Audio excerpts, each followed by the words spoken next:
Grabe tong ulan guys. Maghapong umulan, magdamag na umulan.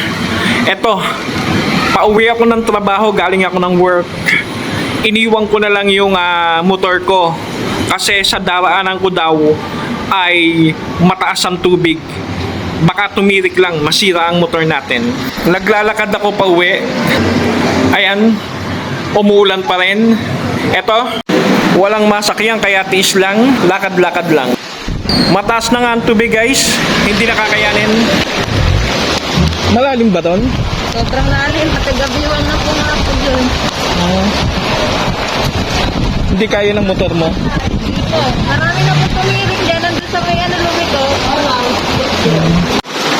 Talaga namang ang daming stranded na motorista dahil sa baha. Susubukan kong mangabay dito sa gilid. Grabe ang agos oh.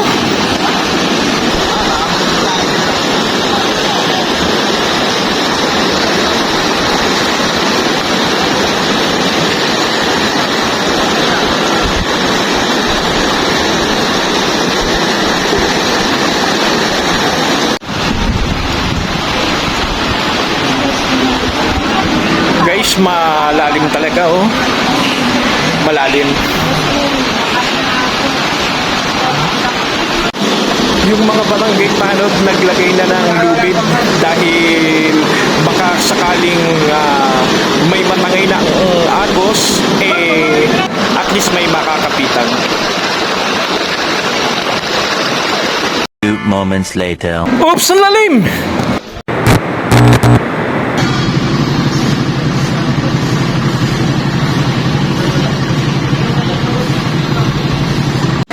Eto, dito ko nabuslot guys.